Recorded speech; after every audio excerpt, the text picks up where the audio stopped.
Freakonomics Radio is sponsored by Pacific Life Insurance. From pinky swears to I do, you make promises throughout your life. For nearly 160 years, Pacific Life has been helping you keep them by protecting those who matter most. Pacific Life, the power of a promise. Ask a financial professional how Pacific Life can help you create a more confident financial future. Pacific Life Insurance Company, Omaha, Nebraska, and in New York, Pacific Life and Annuity, Phoenix, Arizona.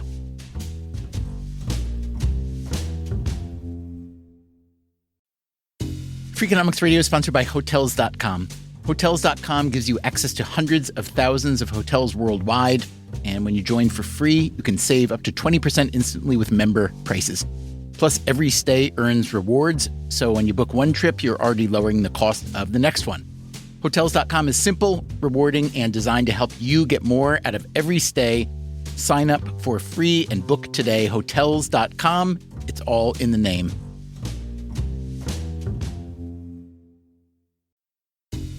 Freakonomics Radio is sponsored by TalkAboutPD.com. Let's talk about Peyronie's disease, or PD. It's not widely talked about, and some men may feel reluctant to bring it up, but it's more common than you would think. PD can happen when scar tissue builds up under the skin of the penis, causing a curve with a bump during an erection that for some men may lead to pain during intimacy and impact mental health. A trusted urology specialist can help diagnose PD and walk you through your options, including non-surgical treatment.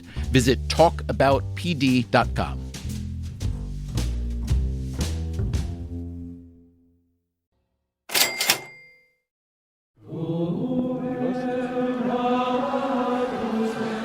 Fratelli e sorelle, buonasera. Every once in a while, the Pope issues some kind of statement reflecting the views of the Catholic Church. Usually, it's just the hardcore faithful who pay much attention. This time was different. Padre nostro che sei nei cieli. Pope Francis is getting a lot of attention tonight for the mission statement he just issued for the Catholic Church he would like to see in the future. La tua volontà. I just was so surprised because that language, I understand. The Pope's job is not to proselytize about free market capitalism. Okay, I get that. Ave Maria, piena de gratia. The strongest language of this document has to do with critiquing what he calls a kind of crude and naive faith in the free market, and insisting that the church has to be a change agent on things like income inequality, spreading unemployment, the environment, war and peace. Gloria al Padre, e al Figlio, e allo Spirito Santo. Era nel principio, e ora e sempre.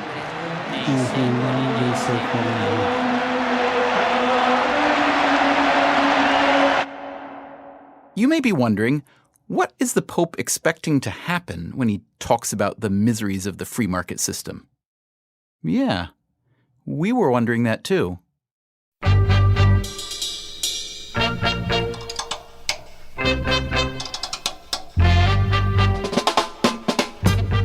From WNYC, this is Freakonomics Radio, the podcast that explores the hidden side of everything. Here's your host, Stephen Dubner.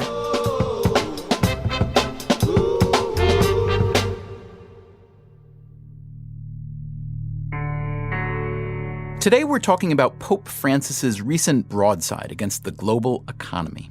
Our story begins with the economist Jeffrey Sachs, who remembers the very day he found out that economics, the way it's taught and learned in academia, represents only a sliver of a shard of a smidgen of how economics actually happens in the real world. The year was 1985, the place, Bolivia. I remember from the first moment, literally, of getting off the airplane, actually taking a deep breath and finding no oxygen there because you're at about 13,000 feet above sea level, that my mouth was absolutely agape and amazed, and I've never ceased that feeling. What I had learned in the classroom was such a small part of what one needs to understand to be able to apply tools of economics effectively, that I've regarded the next 28 years as really being an extraordinarily intensive learning curve. And I continue to feel that way. The world's very complicated.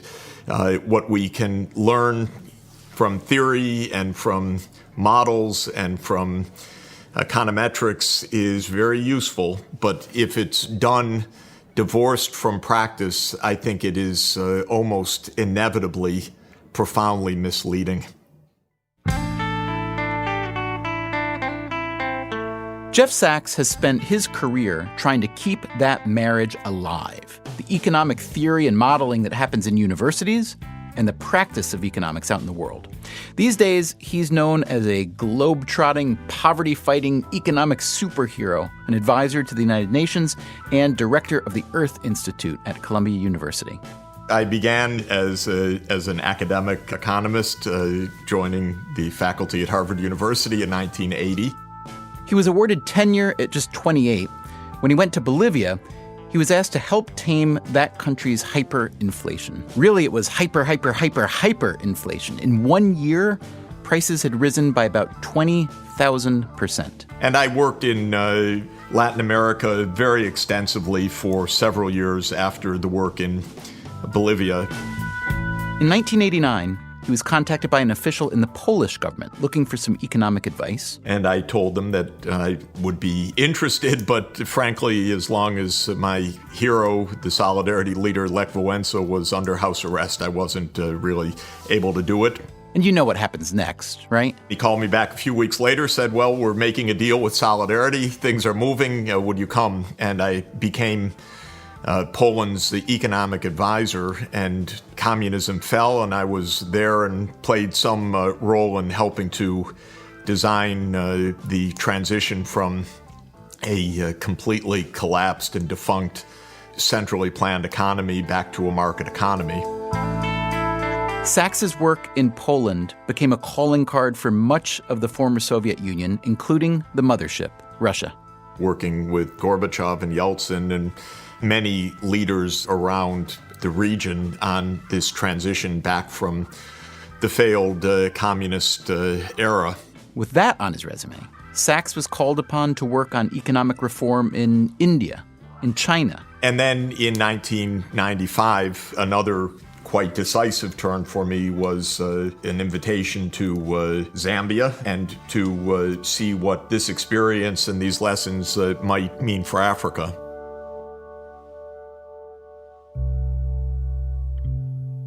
By now, the focus of his work had shifted a bit. I became quite engaged in the fight against AIDS and malaria and the challenge of fighting extreme poverty. The World Health Organization asked him to help scale up the fight against disease in poor countries. And from that, I was asked by Kofi Annan to advise him on the newly born Millennium Development Goals. And ever since, Jeff Sachs has been at the very center of the fight against global poverty. And Ban Ki-moon very kindly asked me to continue in that capacity when he became Secretary General. And so I'm, for a dozen years now, the lead advisor to the Secretary General on the fight against extreme poverty. Okay, so you're a special advisor to the UN on issues of poverty and development, and you've advised many heads of state on the same and on their economies. What about popes? You ever sat down with popes to talk to them about these issues? Well, I have indeed. First, there was John Paul II, the Polish pope. He was particularly interested in the economic reforms that Sachs had worked on in Poland. And I was very, very lucky that he wanted to make an encyclical about teachings of the economy. What's the role of a market economy? And so this was an extraordinary experience. He gathered a group of diverse economists of different faiths, different countries. He greeted every one of us in our native languages. It was the most extraordinary day. After offering advice for that encyclical, Sachs met the Pope again 8 years later as part of the Jubilee year. I was part of the Jubilee campaign to drop the debt for poor countries. And that was a little bit different visit because that one was with Bono and Bob Geldof and the Pope and Quincy Jones and a few others. So it was a pretty interesting day in the Castel Gandolfo. But if you are a person of Jeff Sachs's intellect and track record and temperament, you aren't necessarily limited to one pope per lifetime.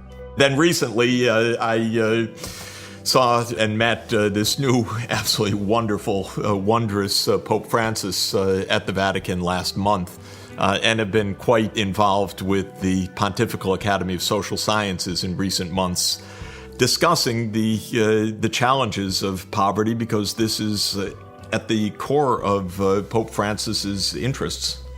And so when Pope Francis recently published a document calling the global economy a dictatorship, in which, quote, the powerful feed upon the powerless, end quote, well, we thought that Jeff Sachs would be a pretty good person to ask about it.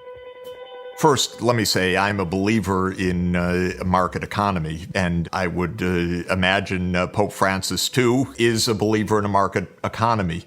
But what the Church has taught is the idea that, first, an economy needs a moral framework. So we're here today primarily to talk about this new document that Pope Francis has published. Technically, it's called an apostolic exhortation. It's called Evangelii Gaudium, or the Joy of the Gospel. I guess my first question before we get into the particulars, particularly the economic particulars, is were you involved in any way? You described these earlier meetings with Pope John Paul II to talk about economics as they would make their way into that encyclical. Were you involved in any way in the crafting of this particular message? No, not in this document. Okay. But I am an avid reader of it. Okay. So even if you weren't an avid reader, you would have heard about it by now. And it's made a lot of news for a variety of reasons. There wasn't that much in the document about economics per se. But what there was quite trenchant. Statements about the economy, calling unfettered capitalism, quote, a new tyranny. So my first question for you is this: knowing a lot about economics, knowing a lot about poverty, and knowing quite a bit about popes, too, and the way that they try to send a message like this. First of all, who actually wrote this exhortation? Did Pope Francis, do you think, write the whole thing or most of it himself, or does he have some economists on staff who he brings in for different parts, particularly the economic sections? Well, I would imagine that this is his voice because this seems very authentically his message to the world. And much of what the Pope talks about in the analysis, the preferential option for the poor is a famed and justifiably so church doctrine. The universal destination of goods is another phrase that he uses. And those who have read through church teachings, as I have over the years, know these phrases and these concepts. But of course, what Pope Francis is bringing is something extraordinarily vivid and fresh. And his message really is that he's infusing the exhortation with the very spirit of going forth and being out in the community. That's partly the Jesuit background, and it's partly his holding Jesus's own teachings as the most central part of the church's message. Let me read from you one brief passage from the exhortation about the economy. Pope Francis writes, "Today, everything comes under the laws of competition and the survival of the fittest, where the powerful feed upon the powerless. As a consequence, masses of people find themselves excluded and marginalized, without work, without possibilities, without any means of escape." So, Jeff, I'm curious, is the description here from Pope Francis accurate, that the laws of competition result in masses of people who are excluded and marginalized? Is that what causes the majority of poverty that you've seen around the world? Well, I resonate with this for a number of reasons. In the end, while there can be property rights and market forces, they are not sacrosanct, to use a perhaps appropriate word in this context. They must serve a bigger purpose. And one of those purposes is that there should be the ability of every human being to meet basic needs and to have basic human dignity. And I think that this is what the church calls the preferential option for the poor. What Jesus said as he who feeds the least among thee feeds me. that the church's attention is to the most marginalized, the most destitute, those outside. Now, I've taught for a number of years on the, let's say, the more analytical side of this, that there is the reality of poverty traps. And that is, you can have a functioning market economy, but for some reason, pockets of that market economy in the world can be so impoverished, so destitute, so devoid of the most basic things needed, whether it's food supply, fresh water, ability to fight malaria, ability to pave a road from the hinterland, that the economy is actually trapped. And you can even see what should be done, but our capital markets don't work well enough, and our ability to see that there's a way out of this doesn't just allow for this kind of bootstrap rising out of poverty. And so when I wrote the book, The End of Poverty, in 2005, I used the metaphor of the ladder of development, and I said that it is often crucial to help the poorest of the poor get onto the ladder. After you're on the ladder of development, then you can walk up the rungs. And market forces are very powerful, and they can carry people, help them climb the rungs. But if you're not even on the ladder, and there are a lot of reasons why that might be, that I've emphasized over the years. Many disagree with me, but I'll keep fighting for what I see with my own eyes and what I've been able to gather, that helping those who are excluded get into a process where markets work for them and not against them is extremely important. So I would argue the view that you just expressed there is a somewhat nuanced one, maybe even an extremely nuanced one. And I think to most people who hear it, certainly most people who listen to a program like this would say, well, yes, absolutely, that resonates and it makes sense and it's doable and all those things. I guess my question to you is this: compared to what the Pope has written about capitalism and how it can or can't work, it was much heavier on the can't work part, and here's why it doesn't work. And yes, we need to reintroduce a moral framework to capitalism. But I guess what I don't read in it is a pragmatic means of approaching or building said framework. So can you help us kind of sort that through? In other words, what is the Pope actually calling for in terms of practical steps, in terms of less or more regulation, in terms of more open or more regulated markets? Can you give us any kind of insight into what that vision might be? I think I can. First, he makes very clear in this document, he's not a policymaker, policy analyst, politician. This is a spiritual text. It is not a policy framework. And I think this is very important. What he's really talking about here is what is just in a few lines after the ones you quoted, a phrase that I think is very powerful and very correct: the globalization of indifference. He's talking about the fact that we have lost even a moral sensibility of the suffering that is around us, of those who are battling extreme poverty or hunger or disease or all of them. And that what he is calling on the church to do in going forth and entering the community and spreading the gospel, as he sees it, is to break that moral indifference.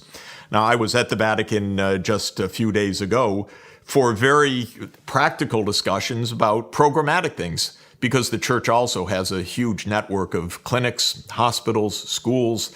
It's very much engaged all over the world, including throughout Africa, of course, where I come into contact a lot with church institutions providing life-saving social services.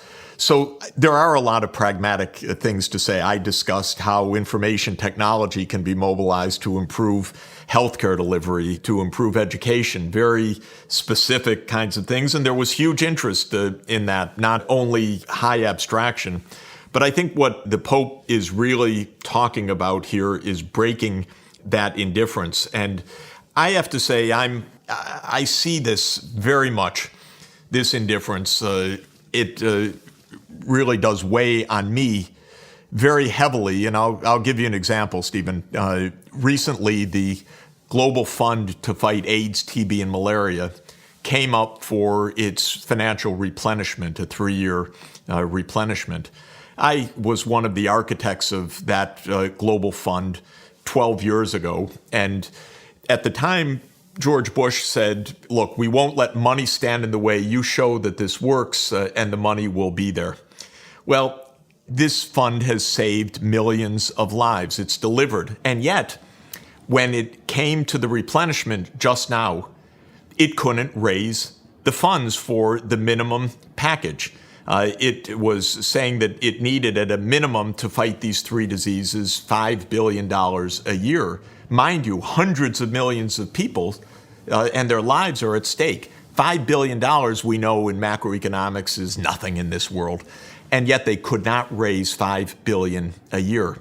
They raised $4 billion a year. And that may not sound so consequential, but when you're in a village and the rapid diagnostic tests aren't there, there's a medical stock out, the antiretrovirals aren't there, this is life and death. And since I'm living in a neighborhood where, if not down the block, then a few blocks away or a couple miles away are billionaire hedge fund owners taking home personally paychecks of $1 billion for the year, the fact that we can't come up with $5 billion for this institution from all worldwide sources is the globalization of indifference. And the Pope says the culture of prosperity deadens us.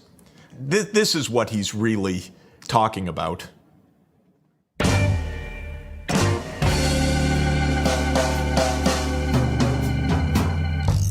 Coming up on Freakonomics Radio, the president of CREDO, that's the Catholic Research Economic Discussion Organization, isn't quite so sour on the global economy. More people have escaped extreme poverty in the past 25 years, in part through the growth of China and India, than in any period of human history. And Jeff Sachs talks about what it's like to be a moralist in economist's clothing. Do your economist peers, especially from the old days, consider you something of a heretic and taking morality so seriously? I think so.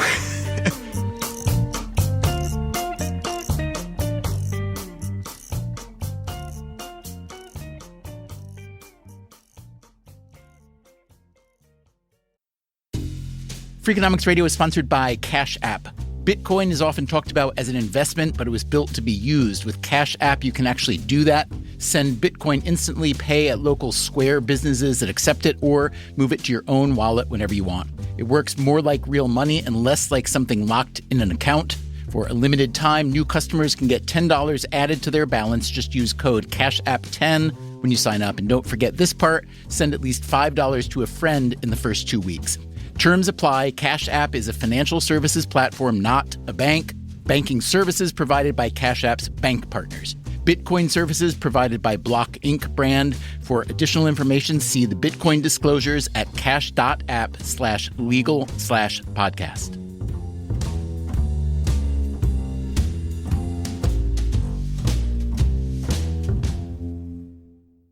Carter's has your family covered for every summer first steps, first swim lesson, or first sleepover. Our clothes help kids and parents shine, thanks to comfy design and easy dressing details. Visit Carters.com to shop the latest styles or find a Carter's store near you. Want a $1,000 weight loss medication for $50? It all starts with Roe's free GLP-1 insurance check. Just upload your insurance card to see if you have coverage, then relax. Over 200,000 people have qualified for a $50 copay through Roe. Go to roe.co/health. Half of covered patients have a $50 per month copay or less for medication, plus $145 monthly Roe membership fee. Deductible cost may apply and final cost varies by insurance plan. For safety information about GLP-1 medications, including boxed warning, go to roe.co/safety, RX only. From WNYC, this is Freakonomics Radio. Here's your host, Stephen Dubner. Pope Francis recently published an apostolic exhortation called Evangelii Gaudium, describing the role of the Catholic Church in the modern world. He was particularly critical of income inequality, calling unfettered capitalism, quote, a new tyranny. Not everyone agreed with the Pope. Rush Limbaugh, for instance. I got to be very careful. I have been numerous times to the Vatican. It wouldn't exist without tons of money. But regardless what this is, somebody has either written this for him or gotten to him. This is just pure Marxism coming out of the mouth of the Pope. There's no such unfettered capitalism. That doesn't exist anywhere. Unfettered capitalism is a liberal socialist phrase to describe the United States. The first thing is Pope Francis is wholeheartedly not a Marxist. That's Joe Koboski. He's an economics professor at Notre Dame. Yeah, I'm a cradle Catholic, been Catholic my whole life. I'm a daily communicant. So, Catholicism is central to my life. Koboski does research on development and growth around the world. And I'm also the president of CREDO, which is a Catholic research economist discussion organization, which is a professional society. So the first, I want to emphasize again also for the Rush Limbaugh crowd, is that you don't want to read this as an economic document. And in fact, there's many places in the document where the Pope has said, I've gone into a great level of detail because I want you to think about, how these things concern practical implications for the church's mission. That's what he's about. He's thinking about the practical implications for the church's mission. And economy is not completely separate from that, but that's, not what he's talking about. All right, so we all agree that the Pope isn't writing an economic prescription. But what is he saying about the economy? I think the Pope has a point on a number of fronts. And, markets aren't perfect and ethics are important. I think that's one of the things he's trying to say. And just an example of that, I have an immigrant friend who went to buy a car. He doesn't speak English, no information, and the person ended up charging her, twice what the car was worth. There's an ethical thing that's ethically wrong for someone to take advantage of your misinformation. So ethics are important in markets. Finance obviously is not perfect. Globalization itself isn't perfect. If you go, I do work in Kenya. There's a town called Malindi. If you go in Malindi, there's a lot of people from the West, from Italy, who are working for NGOs, missionaries, doing all sorts of work to help the people of Malindi. And there's another segment of people from the exact same countries that are coming for basically child sex trade. Child sex is a market. That's an impact of globalization that's not entirely positive. So I think that the Pope, has some important things. The idea that growth doesn't cure everything.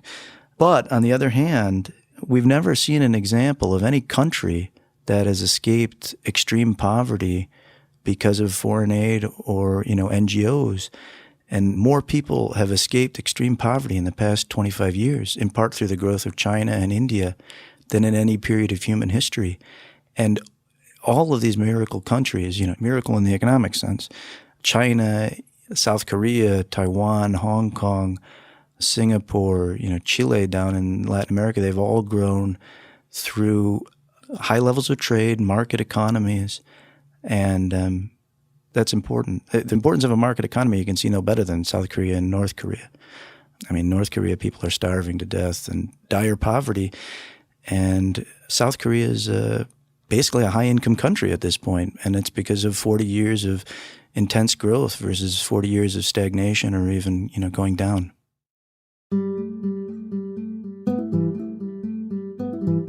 As much as Joe Koboski and Jeff Sachs insist that the Pope's Evangelii Gaudium is not an economic treatise, well, here we are, talking about the economics of it. So are a lot of other people. What will all those conversations produce? Many millions of people, if not billions, have become disillusioned with capitalism in recent years. Will the Pope's words tilt that disillusion into something more productive? Here's Jeff Sachs again. The dynamics of society are indeed extraordinarily rich and complex. And we know that material forces, the forces of the market, if you will, of technology, drive a lot of change. We know that politics, which means how power is organized and used, has huge effects. And we also know that beliefs and ideas and moral principles can also have very powerful effects. But which ones work and in which ways is a very difficult thing to know and to guess. And of course, it was Stalin who famously sniffed at the Pope, well, how many divisions does he have? And the Pope's institution outlasted Stalin's institution, and it turns out that ideas can matter a lot. And I do think that there is some hope, and I regard it as more than a passing need for a kind of new awareness. And I say this not only because of the problems of wealth and poverty, by the way, but because I believe that at least as large an existential crisis is unfolding with the physical environment. We also have a globalization of indifference over climate change. We have lots of deniers, we have lots of skeptics, but I believe that the science is as strong as can be to tell us that we're, as a species, moving in a reckless and largely uncharted and very dangerous direction for our planet. And one needs to break through there as well. While this exhortation does not discuss the environment at length, it does talk about protecting God's creation and our moral mandate and practical need to do it. So I think the stakes are quite high. Jeff, let me ask you about the environment, because it's an interesting point. He does write, the thirst for power and possessions knows no limits. In this system, which tends to devour everything which stands in the way of increased profits, whatever is fragile, like the environment, is defenseless before the interests of a deified market, which become the only rule. So he is talking about economic concepts here, externalities and market failures. And I'd be curious to know how you see these kind of problems, again, wearing the hat of both an economist and a humanitarian and almost a philosopher of poverty by this point. I'd love you to talk to me about the optimal balance, not just on the environmental point, but on the whole economic point, because I think that's what's really challenging for people, is how to get their head around this. Well, let me mention just an example. It may sound like a digression, but I think it's relevant. I worked in Poland and in Russia after the communist system collapsed. One of the things that was extremely powerful in Poland was the fact that the Catholic Church was there almost as a guardian of the society and of decency and standards. And while the Church was not engaged in the reforms in any way in particular and on specifics, probably was not too enthusiastic about some of the market liberalization and so forth, the fact of the matter is it gave a context to the government and to the society that really held in check massive corruption, that helped the Polish people to hold together through a very difficult period, and helped Poland come out as a great success story: rapid economic growth, rapid improvements of living standards, and a fully functioning democracy. In Russia, I felt very strongly that the Russian Orthodox Church had, of course, been suborned by the Communist Party. All civil society had been crushed. There were not organized institutions that could discipline the government and say, come on, hold back on that mega corruption.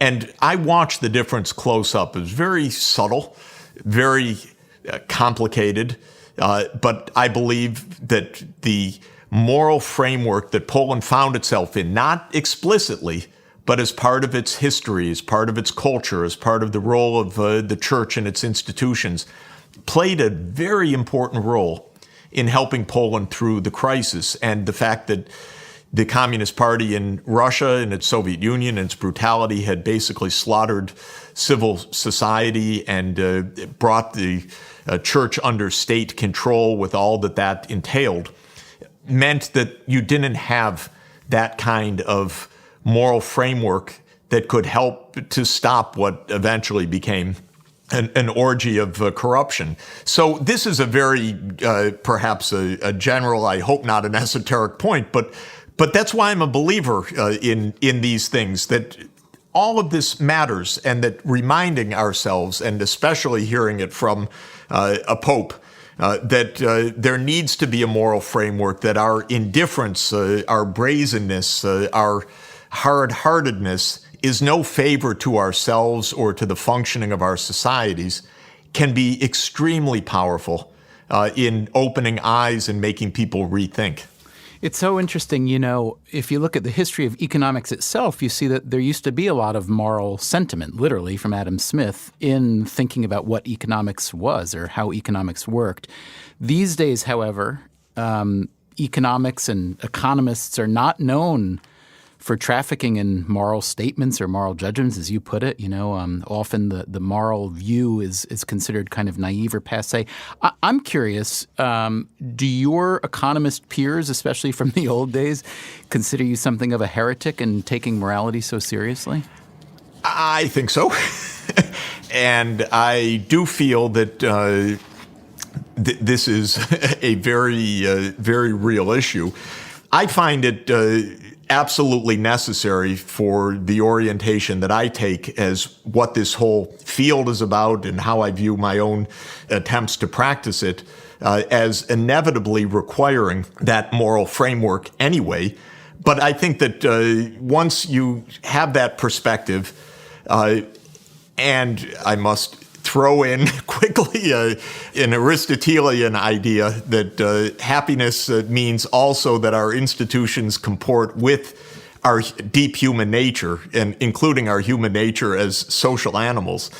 To my mind, it brings it back full turn that we need the morality not only to know what we're doing, but for our institutions to have a chance at delivering things that humanity wants. And as the Pope talks about in this exhortation, sometimes these days even the ideas of moral sentiments are viewed with derision or scorn. That is true and incredibly dangerous. He says here that ethics has come to be viewed with a certain scornful derision. It seems as counterproductive, too human, and so forth. And this, I think one could say, I'll say it both analytically and normatively and prescriptively, if we view ethics in that way as silly, a nuisance, a hindrance, we're going to get everything wrong.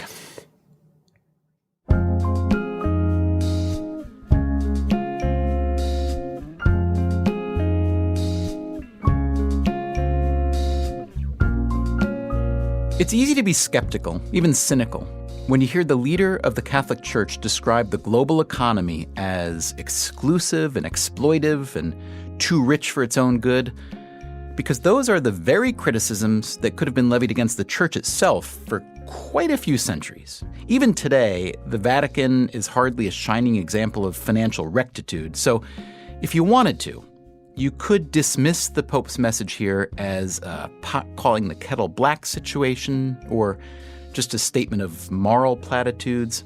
You could also accuse him of throwing out the baby with the bathwater, highlighting the obvious failures of a free market system while failing to highlight the perhaps even more obvious victories. But those are easy outs. It's harder, and I would argue much more admirable, to go for the balancing act, to figure out how to keep the baby and clean up the bathwater. It strikes me that that's what Jeff Sachs is going for. He doesn't sound like most of the economists we talk to on this program. Really doesn't sound much like anybody. What struck me most is his ability to be the ultimate non-extremist. Most conversations these days, especially in the political sphere, tend to take one side and ride it hard, wiping out all nuance, refusing to acknowledge any strength in the opponent's argument. But Jeff Sachs argues for the power of the market and the power of morality. A voice like his probably shouldn't be so rare, but it is. In the new year, here's hoping for more.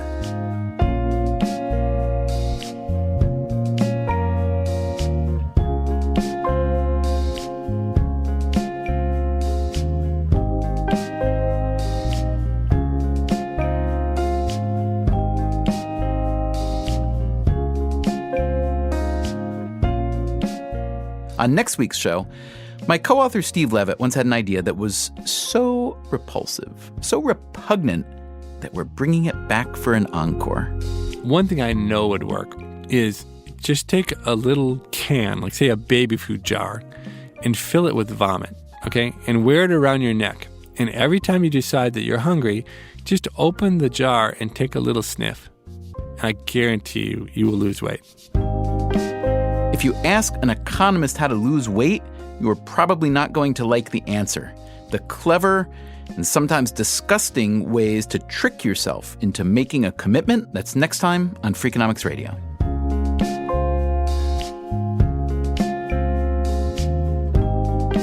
Freakonomics Radio is produced by WNYC and Dubner Productions. Our staff includes David Herman, Greg Rosalski, Greta Cohn, Beret Lamb, Susie Lechtenberg, and Chris Bannon. If you want more Freakonomics Radio, you can subscribe to our podcast on iTunes or go to Freakonomics.com, where you'll find lots of radio, a blog, the books, and more.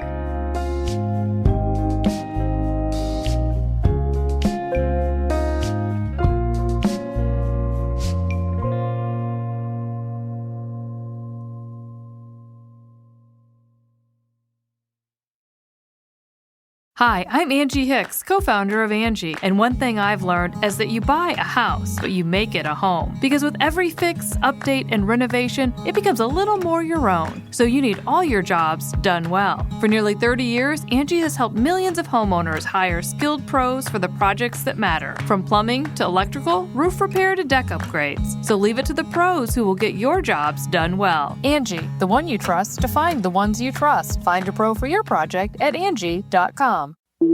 Breathe in. Feel the sense of calm that comes from having up to $300 in overdraft protection with GoToBank. Now... Did you say $300? Yes. Now, back to our breathing. So if I overspend my balance, GoToBank has my back up to $300? Yes. Can we breathe out now?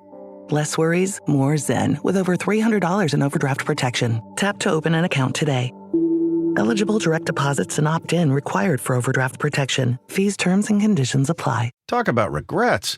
We all know someone who's been in a car accident and said, I don't need to call a lawyer, only to regret it after their pain and damages were worse than expected. When someone hurts you, you deserve to be compensated fairly. Morgan & Morgan is America's largest injury law firm, fighting for the people for over 35 years.